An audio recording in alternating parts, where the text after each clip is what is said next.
The essence of this work is about direct realization, direct recognition of our essential reality.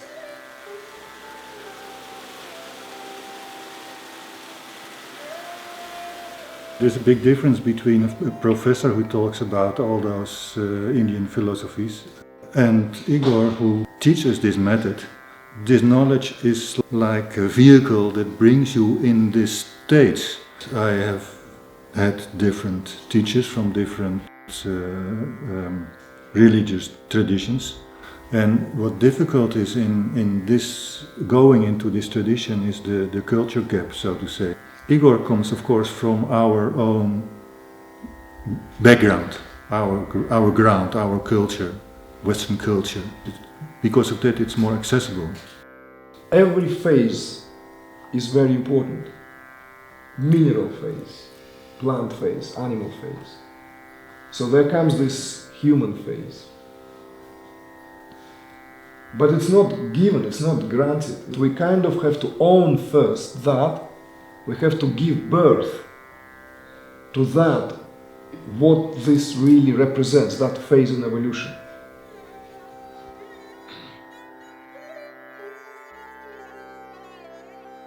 I can feel that he's open to the whole field. So he senses what I'm thinking something and he reacts on it.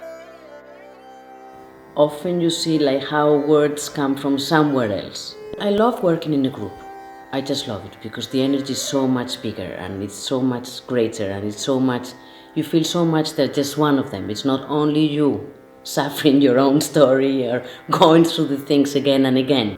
Something that is very also quite amazing for me is this very gentle and sweet and tenderness around the place, because this is the kind of energy I feel in Igor. I really appreciate Igor because he speaks from direct experience. You can feel it when he speaks. You can feel he's been through it, and that's something rare. It's very enlightening just to hear him speak. So human being could be seen as that masterpiece of creation. A work of a genius. This is where we bring that integral understanding, and that restores the integrity at the times when we kind of lost collectively in terms of our purpose, in terms of what we're doing here as earthlings. And in contrast to that, we feel less and less empowered by the means with which we are equipped at birth. We're becoming more and more reliant on that what is essentially requires something to be plugged somewhere. We are reliant on electronics, computation, and the list goes on. So there is this also discrepancy where that what we are gifted with, the real mastery, what went into creating us, is now being poured into that which deprives us of these very, very refined faculties. You need both. You need the practice and you need the teachings. You need both at the same time. I thought the practice would be enough. Your attitude, the practice. If you want to go deeper, I think the practice is very, very important and it really helps. But if you're going to go to the roots of your being, of your psychology, of you as a human being, the teachings are very, very, very important. It makes a lot of sense, the two together. And I see also that, okay, doing it your own way, you're going to get like kind of like here, and a real teacher will bring you there and well beyond. And again, in a work that is just through breathing and allowing and relaxing, that's another key word. And when we get to the meditations, it's like, wow, it's like a lot of stuff going on. our awareness is normally extroverted. And meditation is devised to make awareness introverted. We don't try to meditate.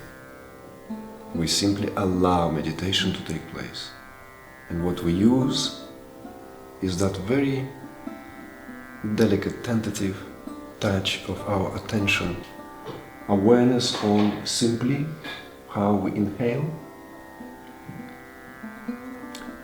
where that inhalation takes us, how far it takes us. Your breathing is what sets in motion this, what we then call human experience.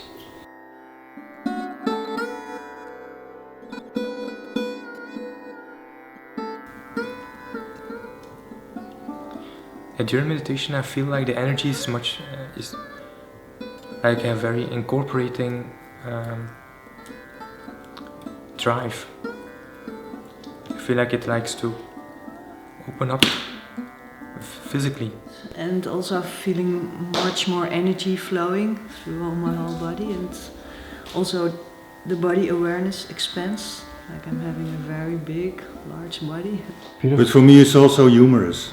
Yeah. It has humor. It is really funny what comes up by people, and I have different times I had to laugh very loudly, and that's also the kind of laughter that comes up, and that's part of the field. Well, the darshans are sometimes almost more powerful. They're different than the meditations, but it's also like it's a meditation. He's teaching with that same energy that he has within the meditations. And for me, it's really powerful for me. Last darshan I fell into something like a trance, or it was just meditation. I was again forced into this yoga posture, the sitting, and just went very deeply into a meditation during the darshans. And he's emitting something magical when he's doing that. So it is similar. It's different than the meditations, but it's also very much on the energetic level. I would describe it. I mean, I couldn't even take notes. I would try to write, but there was no muscle possibility to write. But somehow there was a teaching coming in much deeper. Mm-hmm. Igor is he's very funny and makes me laugh, which is really an important part of the process. It's very blissful here. Follow the path. Very loving. There's something that just sort of comes out of him. It is serious business, very serious business, but it brings also lightness and brings also joy.